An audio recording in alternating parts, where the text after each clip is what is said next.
యూట్యూబ్లో కనబడని వ్యక్తి అంటే ఎవరు ఉండరు అనుకుంటా నాకు తెలిసి. ఇంతకుముందు యూట్యూబ్ అంటే ఏదో కొంతమందే కనిపించేవాళ్ళు. ఇప్పుడు కనబడకుండా ఉన్న వ్యక్తి దాదాపు ఎవరు ఉండకపోవచ్చు. రకరకాలైన భోజనం ఉంది. ఏ భోజనమైనా తింటామా? కొంతమంది ఎక్కడికి వెళ్ళిన ఇంట్లో నుండి క్యారెట్ తీసుకెళ్తారు. ఎందుకు? వాళ్ళు చాలా కారణాలు చెప్తారు. బయట భోజనం పడదు, తింటే సమస్యలు వస్తాయి. కొంతమందికి బయట చాలా ఇష్టం, ఇంట్లో తినరు వాళ్ళు, బయటదే తింటుంటారు. అంటే వాళ్ళ సిస్టమ్ అట్లా అలవాటు అయిపోయి ఉంటుంది. కొంతకాలానికి వాళ్ళకి ఎలాంటి విషయాలు చెప్తాడు డాక్టర్ అంటే, నువ్వు బయట భోజనం సచ్చినా తినకూడదు. షాకింగ్ న్యూస్ అది. ఇంట్లోనే తినాలా, ఆ స్టేజ్కి వాళ్ళని తీసుకొని వస్తుంది అది.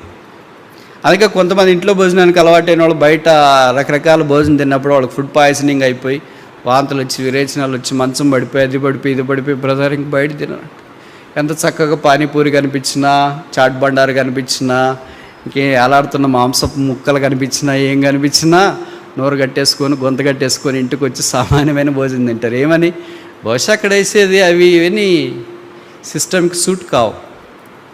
అలాగే ఆత్మీయంగా కూడా ఎక్కడైనా యూట్యూబ్లో వస్తుందంటే కట్టారు, మరి దారాలు దారాలు కట్టేశారు. చేపలు, రొయ్యలు, పీతలు, నత్తలు అన్నీ కట్టేసి ఫుల్ హంగామా చేస్తున్నాయి. ఇది బాగుందని తింటే ఏమవుతుంది నీకు? So many believers are now with food poisoning today because of YouTube. చాలా చాలా చాలా చాలా కనిపిస్తుంది అన్నారు. ఇంటి భోజనం తిను, మంచి శ్రేష్టమైన దైవిక వాక్యము, ఏది నీ శరీరానికి, ఏది నీ శిష్టానికి, ఏది నీ ఆత్మకు పనిచేస్తుందో అది చూడు.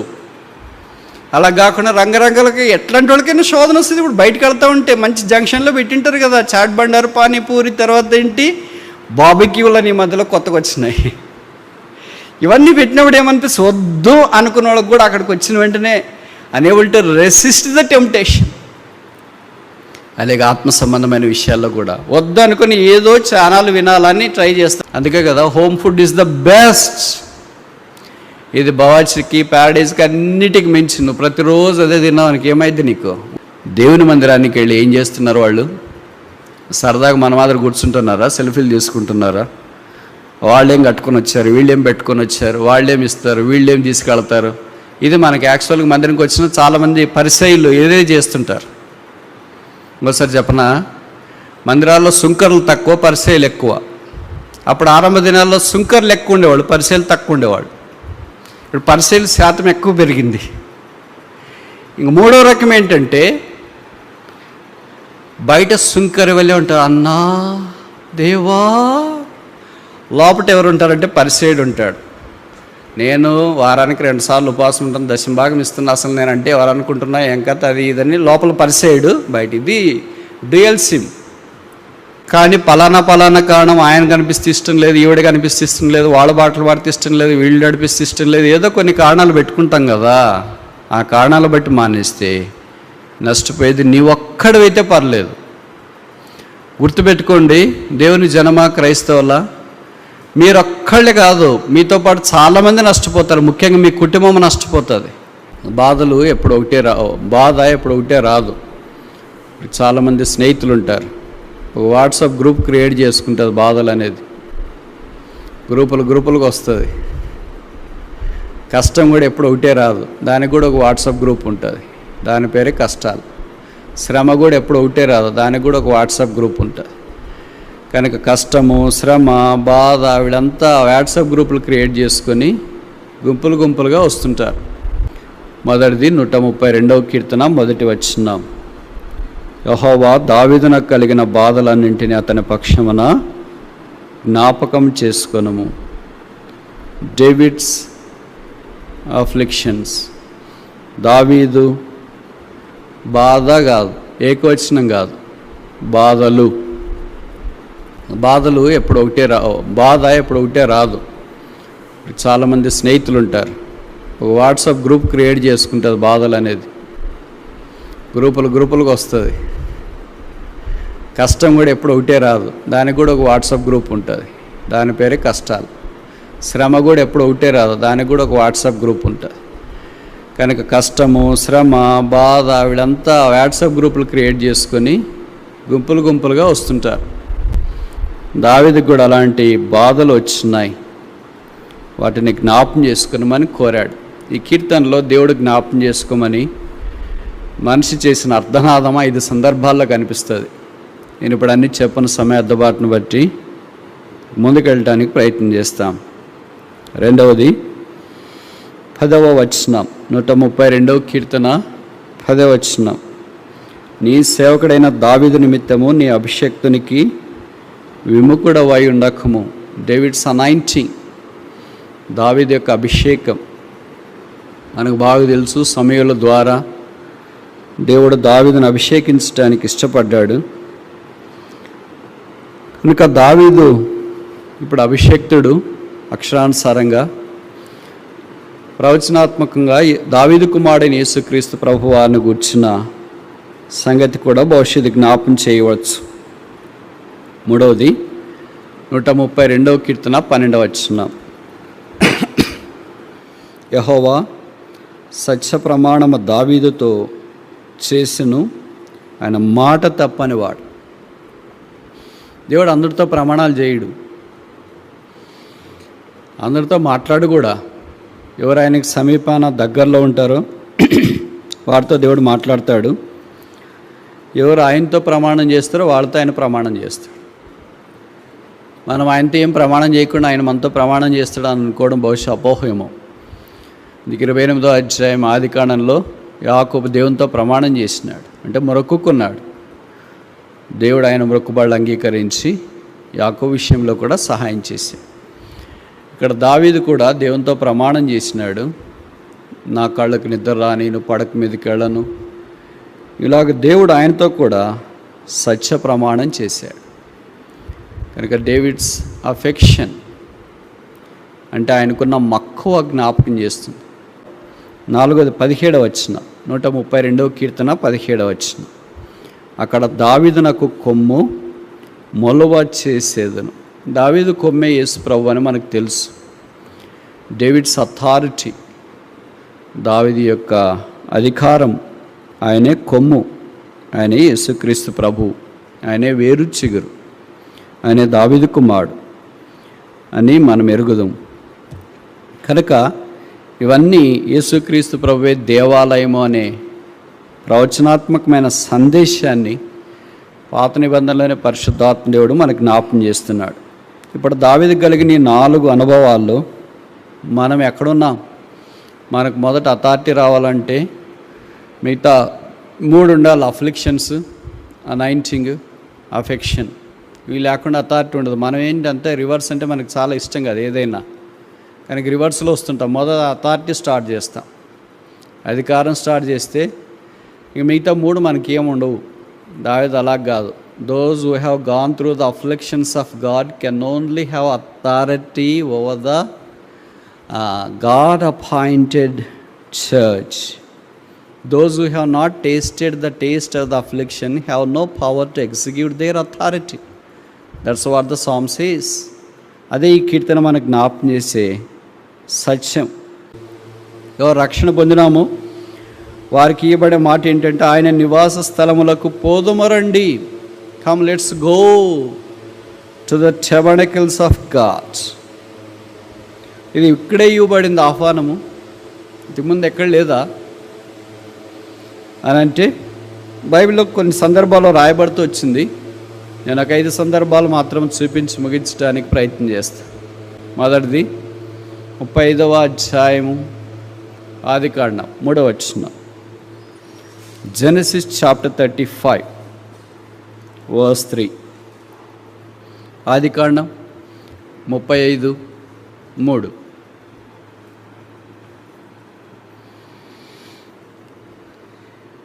యాకోబు తన ఇంటి వారితోనూ తన యొద్దనున్న వారందరితోనూ మీ యొద్దనున్న అన్ని దేవతలను పారవేసి మిమ్మల్ని మీరు శుచిపరుచుకుని వస్త్రములను మార్చుకుని మనము లేచి బేతేలునకు వెళుదాం. బేతేలు అంటే మనకు తెలిసి 28వ అధ్యాయంలో అర్థం చెప్పారు, దేవుని మందిరం. మనము లేచి let's go to the house of the lord. యాకోబు దేవుని మందిరానికి కుటుంబాన్ని అంతా తీసుకుని వెళ్ళాడు. బహుశా నాకు తెలిసి బైబిల్ ఇదే మొదటి అకేషన్ అనుకుంటా, way the whole family of a Christian was led to the house of the lord. ఆ దేవుడు ఎలాంటి వాడని యాకోబు జ్ఞాపకం చేస్తున్నాడు. 35వ అధ్యాయం మొదటి వచనము, నీకు కనబడిన దేవునికి. ఎవరా దేవుడు? ఉత్తరం ఇచ్చిన దేవుడికి, నిన్ను శ్రమలో నుండి విడిపించిన దేవుడికి. కనుక దేవుని లక్షణాలు ఎత్తున్నాడు, పొడుగున్నాడు, అడ్డమున్నాడు, నిలువు ఉన్నాడు, లావు ఉన్నాడు, పల్సగున్నాడు, అది కాదు. అది మనల గురించి చెప్పేది. ఎవడన్నా మనల గురించి ఐడెంటిఫికేషన్ మార్క్స్ ఇవ్వమంటే ఇలాగే చెప్తారు. బాగా హైట్ ఉంటాడండి, బాగా లావు ఉంటాడండి, చామన్ చాయగా ఉంటాడండి, ఎర్రగా ఉంటాడు, స్మార్ట్గా ఉంటాడండి, చబ్బీగా ఉంటాడండి. అది దేవుడికి ఆ లక్షణాలు కాదండి. ఎలాంటి దేవుడు? కనబడిన దేవుడు. What a classic description is this. రాయబడిన మాట తెలుగులో రాయబడింది 35:1, నీకు కనబడిన దేవునికి. అబ్బా, దేవుడు నాకు కూడా కనిపించినాడు కొత్త నిబంధనలు యేసుక్రీస్తు ప్రభు ద్వారా. కనుక దేవుని మందిరానికి ఎందుకు వస్తున్నానికి? కనబడే దేవుడు ఉన్నాడు. ఈయన కనబడకుండా తప్పించుకునేవాడు కాదు. అయ్యో వీళ్ళు వస్తున్నారే మిస్ చేస్తామని తప్పించుకునేవాడు కాదు.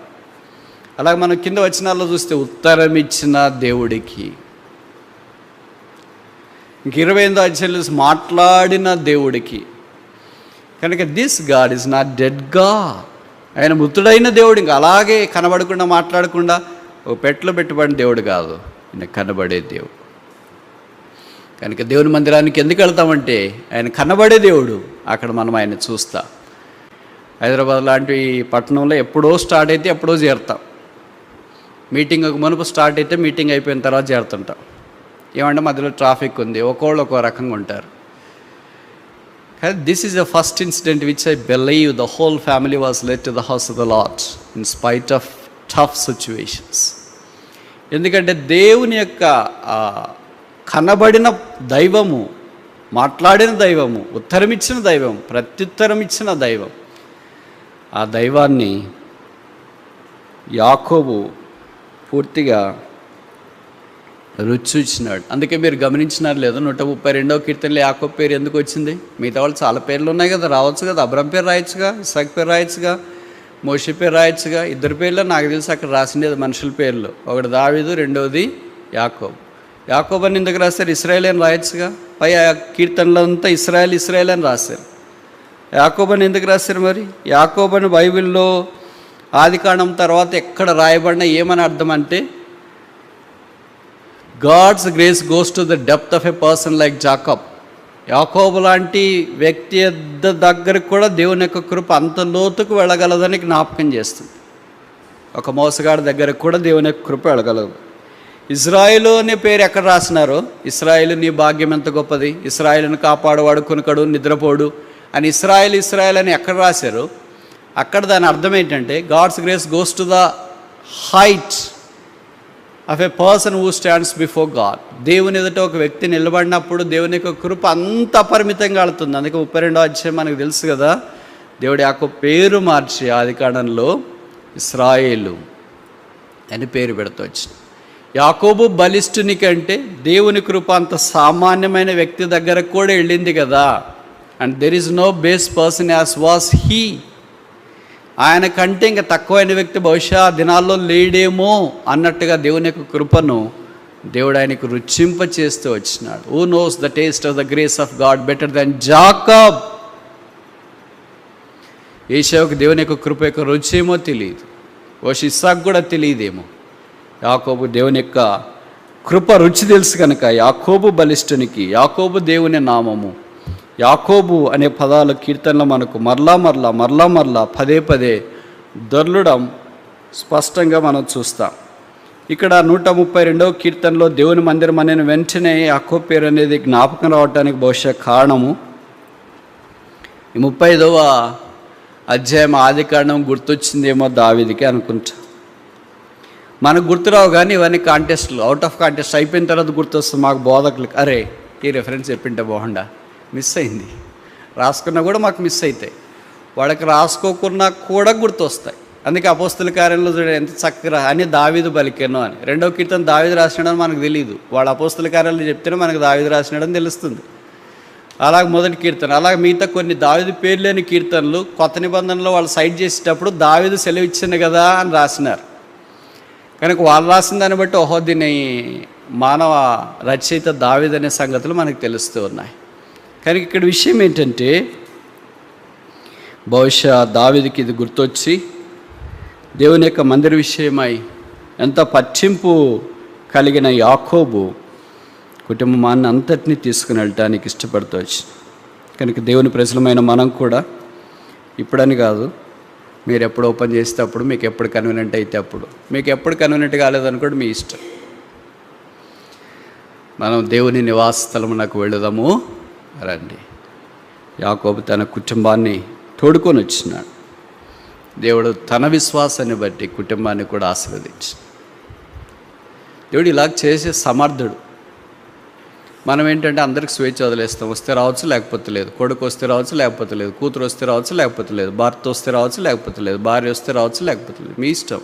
వేరే లిబరల్ స్టేజ్ అరే కంట్రీ అని మనం అనుకుంటాం. కానీ ఇక్కడ యాకోబు అన్నాడు, నేను వెళుదునని ఏకవచనం రాయలేదు, మనము లేచి బేతేలునకు వెళుదు. దేవుని హృదయం ఎంత పరితపించింటుంది మాట చూసినప్పుడు. యాకోబు ఎవరు ఇలాగ రావాలనుకోలేదు, అసలు మీ నాయనే రావాలనుకోలేదు, మీ అన్న అసలు దాని గురించి పట్టింపే లేదు, అంతకుముందు పూర్వీకులు కూడా అలాగ అనుకోలేదు. నీకు అంత మనసు ఏమొచ్చింది, నువ్వు నాకు కనపడ్డావయ్యా. ఎందుకు కనపడినాను, ఎప్పుడు కనపడినాను, మా నాన్నగారు కనపడినప్పుడు, మా అమ్మ కనపడినప్పుడు, మా అన్న కనపడినప్పుడు, మా దాసీలు కనపడినప్పుడు, నా భవిష్యత్తు కనపడినప్పుడు, నా జీవితం అంతా అంధకారంలో ఉన్నప్పుడు నువ్వు నాకు కనబడ్డావు. అందుకే కనబడిన దేవుని దగ్గరికి నేను రాకుండా ఎలాగుంటా, ఒంటరిగా కాదు కుటుంబంగా నేను వస్తున్నా. ఎలాగొస్తున్నాడు? 3వ వచనం ఆరంభంలో రాశారు, మీ యొద్దనున్న అన్య దేవతలను పారవేసి మిమ్మును మీరు శుచిపరచుకొని మీ వస్త్రములను మార్చుకొనడి. మనం దేవుని యుద్ధకు రావటానికి ఇప్పుడే మనం భౌతికంగా స్థలానికి రావాలని కొత్త నిబంధనలో నియమం కానీ కట్టడి కానీ లేదు, అలాగని మానేయాలని కూడా ఏం లేదు. కానీ వాస్తవం ఏంటంటే దేవుని ప్రజలంగా మనము చేరివచ్చుట ఆశీర్వాదకరం. అందుకే దేవుని ప్రజలు మరలా సహవాసములో అపోస్తుల కార్యాలు చెప్పబడింది, వారి ఇంటింట కూడి రొట్టె వెర్చుచు. కనుక కూడుకొనుట బిబ్లికల్ ఫార్మెట్ అది, దాన్ని మనం వైలేట్ చేయటానికి వీల్లేదు. ఇక్కడ జ్ఞాపకం చేయబడిన మాట ఏంటంటే, కుటుంబం అంతా కూడి రావటానికి మునుపు తమను తాము శుచిపరచుకున్నారు. శుద్ధిపరచుకున్నట్టు అవసరం. శాంక్టిఫికేషన్ అంటే ప్రత్యేక ప్రభువు కొరకే, కనబడిన దేవుడి కొరకే, ఉత్తరమిచ్చిన దేవుడి కొరకే, మాట్లాడిన దేవుడి కొరకే, మార్గములో తోడయున్న దేవుడి కొరకే. దేవుడికి ఎన్ని పదాలు పెట్టాడు చూడు ఆయన. నాకు చాలా ఆశ్చర్యం వేస్తుంది. మనం యాకోబట్ట మోసగాడు బల్లగుద్దినట్లు ఫుల్గా చెప్పేస్తుంటాం పాయింట్లు. ఇన్నిట్లో ఒకటైనా చూసామా దేవుని యొక్క గుణలక్షణాలు?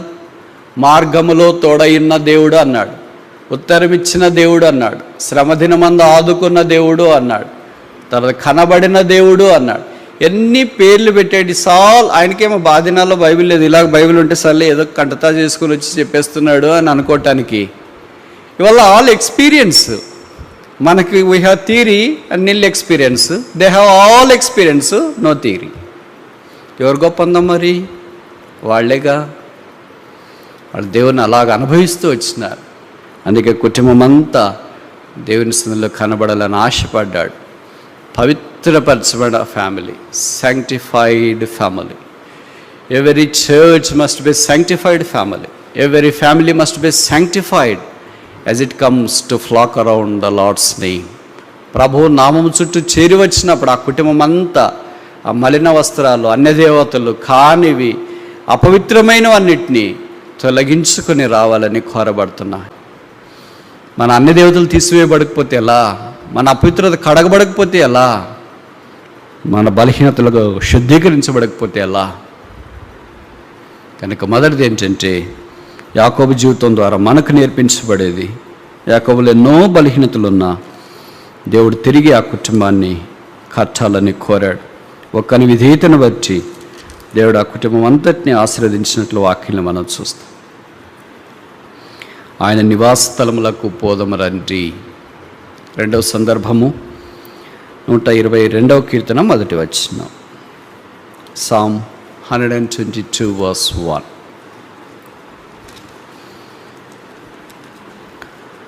122వ కీర్తన మొదటి వచనం. యెహోవా మందిరమునకు వెళ్ళుదామని జనులు నాతో అనినప్పుడు నేను సంతోషించితిని. యెహోవా మందిరమునకు వెళ్ళుదామని. రెండవసారి దేవుని యొక్క మందిరాన్ని గురించిన వెళ్ళటానికి పిలుపు ఇవ్వబడినట్లు వాక్యం మనం చూస్తాం.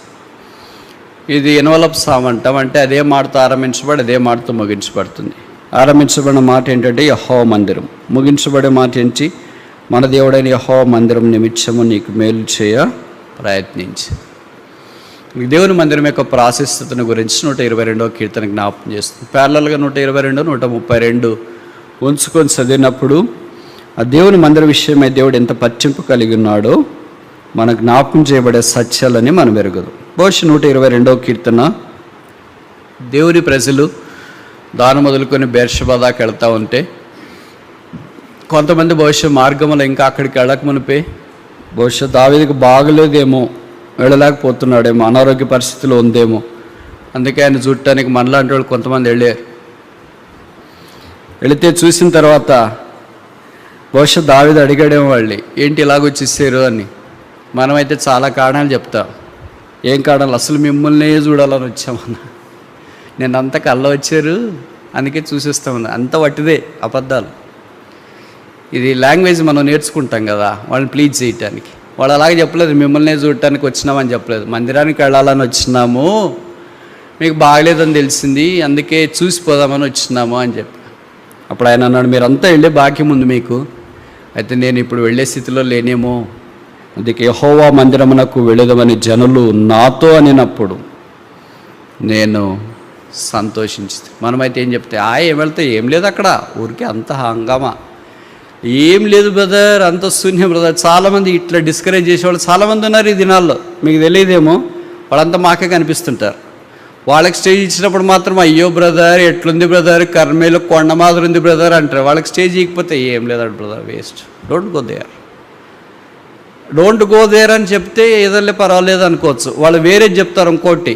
వాక్యానికి ప్రాధాన్యత లేని ఫెలోషిప్లు ఉంటాయి కదా, వాళ్ళకి కొన్ని చాయిస్ ఉంటుంది, ఆప్షన్స్ ఉంటాయి. అయ్యో ఇది వినండి బ్రదర్, ఎట్లుంది బ్రదర్, అయ్యో చూడండి బ్రదర్, వెళ్ళండి బ్రదర్, ఎట్లుంది బ్రదర్. ఈ బ్రదర్లు ఎంత అమాయకంగా అంటే వాళ్ళకి ఎలాగ దించేసి ఉంటారని ఆ బాధతో అక్కడికి వెళ్తారు. నాకు ఈ మధ్యలో ఎవరో ఒకరు చెప్పారు, ఏదో కారణం చేత మందిరం మానేశారంట. 10 ఏళ్ళుగా ఇంకా వెళ్ళలేదు వాళ్ళు సహవాసానికి, 10 years.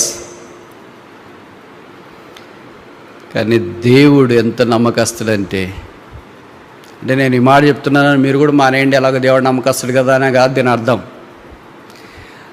నాకు ఇప్పటిదాకా 30 సంవత్సరాల పరిచయాల అనుభవం ఉంది. మందిరం మానేసి మేము బాగుపడినామన్న వాళ్ళు ఎవరు సాక్ష్యం చెప్పింది వినలేదు.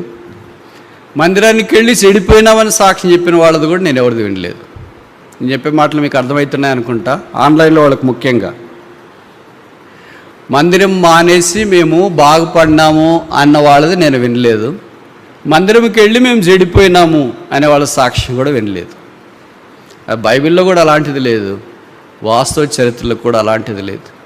బహుశా నువ్వు మానేయటానికి నువ్వు చెప్పే కారణాలు అన్నీ కరెక్టే ఉండొచ్చు, కానీ మానేసినావు అనే ఒకే ఒక reason it's not valid anyway.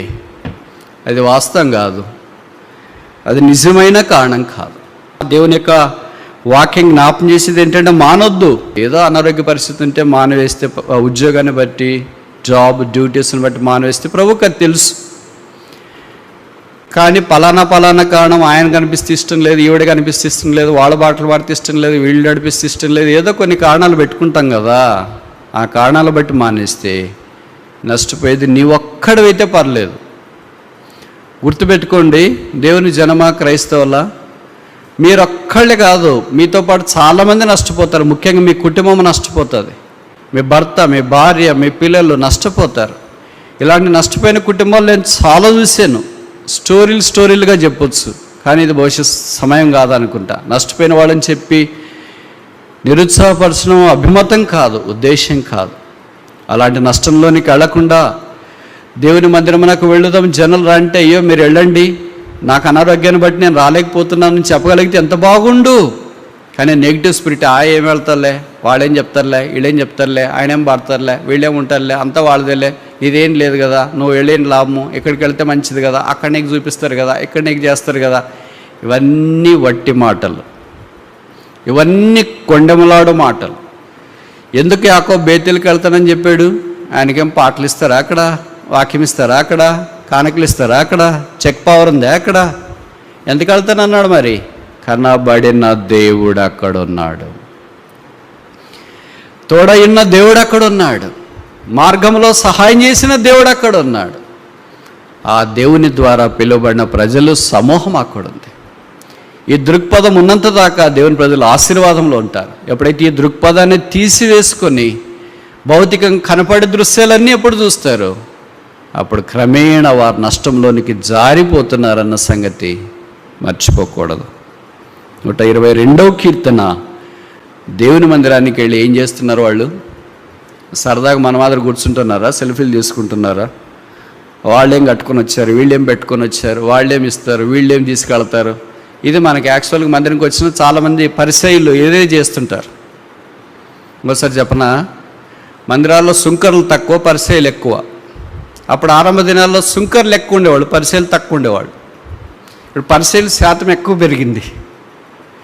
ఇంక మూడో రకం ఏంటంటే, బయట సుంకరి వెళ్ళి ఉంటారు, అన్నా దేవా. లోపల ఎవరు ఉంటారంటే పరిసయ్యుడు ఉంటాడు. నేను వారానికి 2 సార్లు ఉపవాసం ఉంటాను, దశంభాగం ఇస్తున్నా, అసలు నేనంటే ఎవరు అనుకుంటున్నా, ఏం కథ అది ఇదని లోపల పరిసయ్యుడు, బయట. ఇది డ్యూయల్ సిమ్. 3 రకాలైన ప్రజలు ఉంటారు దేవుని మందిరాల్లో. మొదటిది ఏంటి? సుంకరి, దేవా పాపేన నన్ను కడు. వాస్తవంగా honest, sincere, godly, devoted person. రెండవ రకం ఎవరు? పరిసయ్యుడా, వాళ్ళేం లేదు వీళ్ళేం లేదు, అంత అసలు నేనే ఉండదు, నేను లేకపోతే వాళ్ళు పరిసయ్యులు. మూడో రకం ఏంటి? బయటేమో సుంకరి మాదిరిగా కనిపిస్తుంటాడు, చాలా హంబుల్, చాలా దీనంగా, చాలా బాధ. లోపల ఎలా కనిపిస్తున్నాడు? పరిసయ్యుడు వల్లే కనిపిస్తున్నాడు. ఈ 3 రకాలైన ప్రజలు. వాళ్ళు ఎక్కడో లేరు. బైబిల్లో రాసిండేది, దేవాలయం నాకు ప్రార్థన చేయడానికి 2 మనుషులు వచ్చినారంట. వాడు ప్రార్థన బయట చేయొచ్చుగా, ఇంట్లో చేస్తే ఆలకించడే ఏంటి? ఆలకిస్తాడుగా.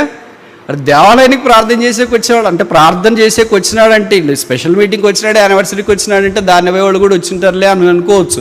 ప్రార్థన చేయడానికి వచ్చే వ్యక్తి అంటే ఎంతో భారం ఉంటేనే కదా ప్రార్థన మీటింగ్కి వస్తాడు. భారం లేని వాళ్ళంతా రాలేరుగా. కనుక ఎంతో భారం ఉంది. కానీ ఆ భారము దైవ చిత్తానుసారమైన భారం కాదు. ఆ దినాల్లో 2 వచ్చినారు, ఈ దినాల్లో 3 వస్తున్నారు. మనం ఈ 3 క్లాసులో ఏ క్లాసు? దేవుని మందిరానికి వెళ్ళే ఉద్దేశం ఏంటంటే, ఇక్కడే రాశాడు ఆయన 122:6 122:6 Psalm 122:6 యెరూషలేము యొక్క క్షేమము కొరకు ప్రార్థన చేయండి. ఎందుకు వెళ్తున్నారా మీరు దేవుని మందిరానికి? Pray for the peace of Jerusalem.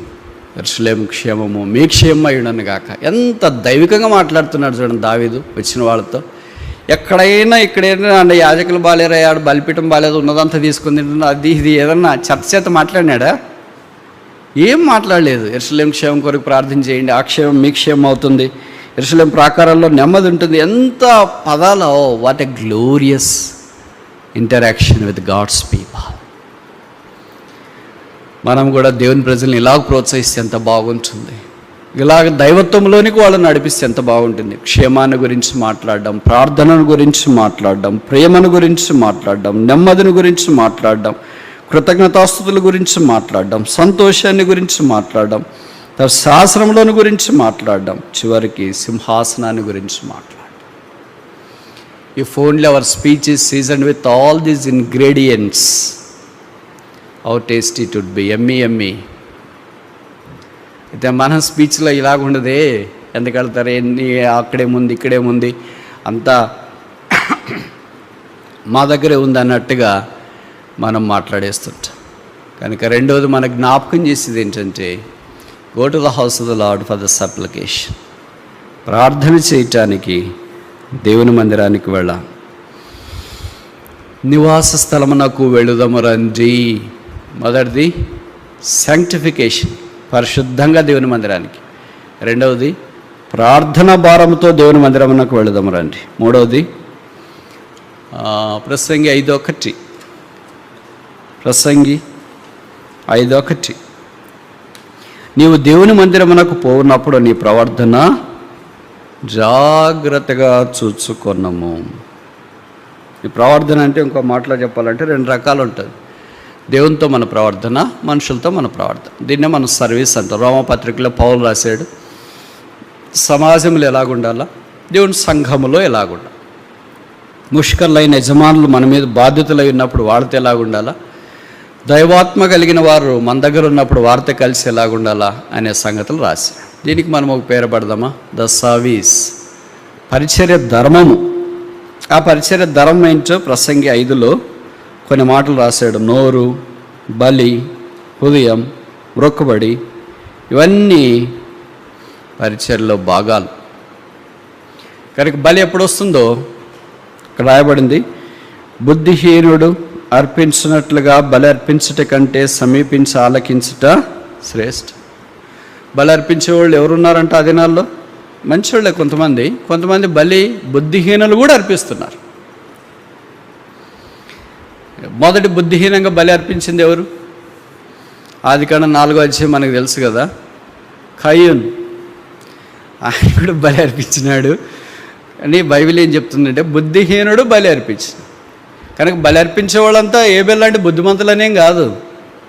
బుద్ధిహీనులు కూడా బలిలో అర్పిస్తారు, వాళ్ళు కూడా ప్రార్థనలు చేస్తున్నారు, వాళ్ళు కూడా కానుకలు ఇస్తున్నారు, వాళ్ళు కూడా అన్నీ చేస్తుంటారు. కానీ బుద్ధిమంతుడా బుద్ధిహీనుడా? బుద్ధిమంతుడు ఎవరు, బుద్ధిహీనుడు ఎవడని బైబిల్లో చాలా నిర్వచనాలు ఉన్నాయి. సమయం సద్వినియోగం చేసుకునేవాడు బుద్ధిమంతుడు, సద్వినియోగం చేసుకునేవాడు బుద్ధిహీనుడు. ఆయన మాట విని ఆ ప్రకారం జీవించడానికి ఇష్టపడేవాడు బుద్ధిమంతుడు, ఆయన మాట విని పర్లేదులే అనుకుని వెళ్ళేవాడు ఇసుక మీద కట్టబడిన బుద్ధిహీనుని పోలి ఉంటాడు. అలాగే నూనె సిద్ధిల్లో ఉన్నవాళ్ళు బుద్ధిమంతులు, నూనె లేని వాళ్ళు బుద్ధిహీనులు. ఇలాగ చాలా నిర్వచనాలు వాక్యంలో కనిపిస్తాయి. ఏ నిర్వచనం ఎదుటి మనం పోల్చుకున్నా మనలంటే మీకు కోపం వస్తుందేమో, మన బుద్ధిమంతులుగా కనపడమేమో. కనుక బుద్ధిహీనులుగా దేవుని సన్నిధిలో బలి అర్పించట కంటే మాట వినడం శ్రేష్ఠ. ఇది మనకి అసలు ఇష్టం ఉండదే, మన కార్యం చేయడం ఇష్టం. బలి అర్పించడం అనేది వర్క్. కానీ ఇక్కడ ఏంటంటే ఆలకించడం శ్రేష్ఠ. వినడం అసలు ఇష్టం ఉండదు, విని ప్రకారం జీవించడం అనేది అసలు ఇష్టం ఉండదు. నేనేంటి వినడం ఏంటి, నేనేంటి ఆ ప్రకారం జీవించడం ఏంటి అని అనుకుంటే ఏదో అర్పించేస్తే వెళ్ళిపోతున్నామని, అది బుద్ధిహీన లక్షణం. కానీ దైవికమైన వ్యక్తి మందిరానికి ఎందుకు వస్తున్నాడంటే సమీపించి ఆలకించుట. బల్ల మీద నుండి పడు రొట్టె ముక్కలు ఏమైనా నాకు దొరుకుతాయేమో, ఆ బల్ల ప్రభుదే. ఆయన యుద్ధ నుండి వచ్చి మన్నా అనే ఆహారం నాకేమైనా దొరుకుతుందేమో అనుకునే వాళ్ళు ఉంటే ఎంత బాగుంటుంది. ఈ దినాల్లో రొట్టెలు చాలా బాగున్నాయి, ఎక్కడ చూసినా మన్నా మాదిరి గురుస్తుంది. ముఖ్యంగా యూట్యూబ్ వచ్చిన తర్వాత యూట్యూబ్లో కనబడని వ్యక్తి అంటే ఎవరు ఉండరు అనుకుంటా నాకు తెలిసి. ఇంతకుముందు యూట్యూబ్ అంటే ఏదో కొంతమందే కనిపించేవాళ్ళు, ఇప్పుడు కనబడకుండా వ్యక్తి దాదాపు ఎవరు ఉండకపోవచ్చు. రకరకాలైన భోజనం ఉంది, ఏ భోజనమైనా తింటామా? కొంతమంది ఎక్కడికి వెళ్ళిన ఇంట్లో నుండి క్యారెట్ తీసుకెళ్తారు. ఎందుకు?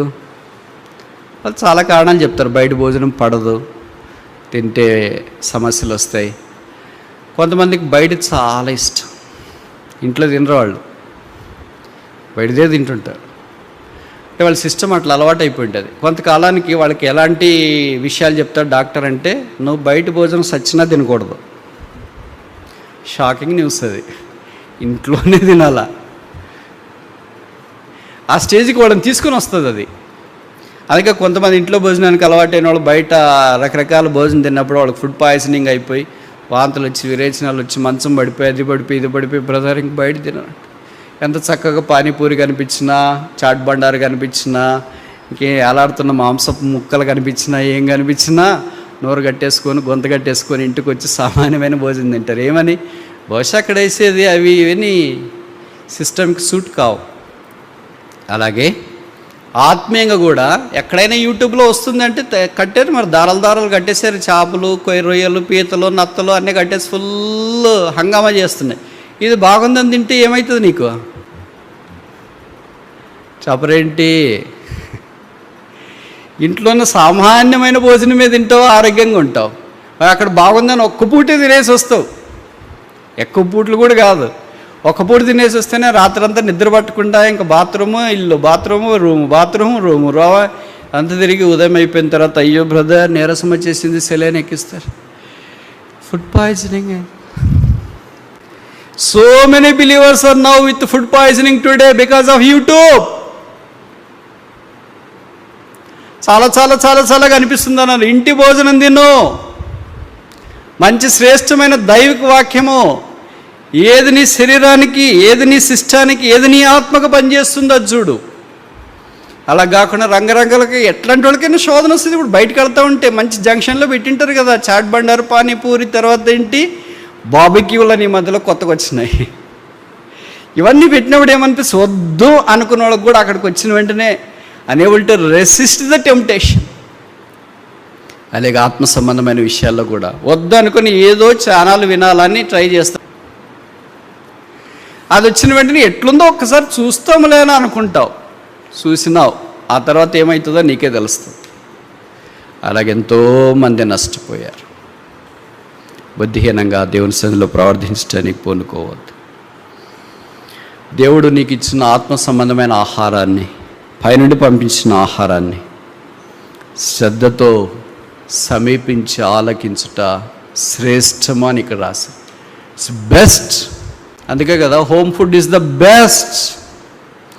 ఇది బవాచికి, ప్యారడైజ్కి అన్నిటికి మించి నువ్వు ప్రతిరోజు అదే తిన్నావు ఏమైంది నీకు ఉంటే కదా అంతకాలం. అదే నువ్వు రోజు ఇంట్లో భోజనం తింటున్నావు కానీ ఆరోగ్యకరంగా ప్రభు కొరకు జీవించడానికి అవకాశం. అలాగే నేను భౌతికమైన విషయాల్లో మాట్లాడలేదు, మీరు దయచేసి ఆలకించండి. ఆత్మ సంబంధంగా నేను మాట్లాడతాను. ఆత్మ సంబంధంగా దేవుని వాక్యం అనే ఆహారాన్ని ఇంట్లో, అంటే నీకు పరిచయమైన స్థలంలో, నీకు వచ్చిన సహవాసంలో, నీకు వాక్యం బోధించేది విన్న దగ్గర, నీకు అలవాటైన దగ్గర ఏది వడ్డిస్తున్నారో, ఏది విరిచి నీ సన్నిధిలోనికి వస్తుందో దాన్ని సమీపించి ఆలకించుట శ్రేష్ఠ. 4వది చూస్తామా? ఆయన నివాస స్థలమునకు వెళుదము రండి. మొదటిది, we have to go to the house of the Lord for the sanctification. పవిత్రతన లేదా పవిత్రంగా మనల్ని మనం శుద్ధీకరించుకుని ఆయన సన్నిధిలోకి వెళ్ళాలి. రెండవది, ప్రార్థన చేయట కొరకై ఆయన సన్నిధిలోకి వెళ్ళాలి. మూడవది, ఆయన్ని సేవించుట కొరకై ఆయన సన్నిధిలోకి వెళ్ళాలి. 4వది, యెషయా గ్రంథం 2వ అధ్యాయం 3వ వచనం. Isaiah chapter 2 verse 3. యెషయా 2వ అధ్యాయం 3వ వచనం. మధ్యభాగం చదువుతా. యాకోబు దేవుని మందిరమునకు, యెహోవా పర్వతమునకు వెళుదము రండి. ఈ మాట మీరు ఆలకిస్తున్నారా? మర్చిపోద్దండి. దేవుని మందిరం అనే దగ్గర యూజువల్గా ఏం కనిపిస్తుంది? యాకోబు పేరు కనిపిస్తుంది. యాకోబు దేవుని మందిరమునకు వెళుదము రండి. ఇదొక రకమైన పిలుపు మనం ఇక్కడ చూస్తాం. ఎందుకు వెళ్ళాలా? కింద వరుస, ఆయన తన మార్గముల విషయమై మనకు బోధించును, మనం ఆయన త్రోవల్లో నడుతామని చెప్పుకొందరు. There is a scriptures in the house of the Lord. దేవుని మందిరంలో వాక్యం ఉపదేశించబడుతుంది. అందరూ ఒకే రకంగా చెప్పకపోవచ్చు, కానీ పరిశుద్ధాత్మ దేవుడు మంచి బోధకుడు కనుక మన అక్కర కొలది ఆయన మాట్లాడతాడు. కొన్నిసార్లు కొంతమంది వాక్యం వింటున్నాడు మనకు అనిపిస్తుంది, అబ్బా ఈ వాక్యం కూడా వినేవాళ్ళు ఉన్నారా అని. అంటే కొంతమంది 100 రెఫరెన్స్లు, గంటలోనే 100 రెఫరెన్స్లు చెప్తుంటారు. అట్లా చెప్పడం తప్పని నేను చెప్పట్లేదు. ప్రజలు ఏం కోరుకుంటారంటే ఎక్స్ప్లెనేషన్ ఎక్కువ కావాలని కోరుకుంటారు. రెఫరెన్స్లు మాకు తెలుసు కదా బ్రదర్, దాని గురించి కొద్దిగా వివరిస్తే మాకు కొద్దిగా అర్థమవుతుంది అనుకుంటారు. కానీ రెఫరెన్స్లు రాసుకునే వాళ్ళకి, రెఫరెన్స్లు తిప్పే వాళ్ళకి, వాళ్ళు కూడా ఫ్యాన్స్. వాళ్ళకి కొంతమంది రెఫరెన్స్ చెప్పకుండా ఏదో 4-5 చెప్పేవాళ్ళు ఉంటారు. ఈ బ్రదర్ ఏం రెఫరెన్స్ చెప్పడు బ్రదర్, బైబిలే తెలియదు ఈయనకి అనుకుంటారు. వాళ్ళకు కూడా ఫ్యాన్స్ ఉంటారు. అన్ని రకాల వాళ్ళకి అన్ని రకాల వ్యక్తులు ఉంటారు. ఇది ప్రభుకు స్తోత్రాలు. మనిషి అక్కర కొలది ఆయన మాట్లాడతాడు. ఆయన మనకు త్రోవల గురించి బోధిస్తాడు కనుక ఆయన వాక్యం వినటి కొరకాయి మనం వెళుదాము రండి. ఏదో దాకా చూసి ముగిస్తామా? ఇర్మియా గ్రంథం 31:6. Jeremiah chapter 31 verse 6.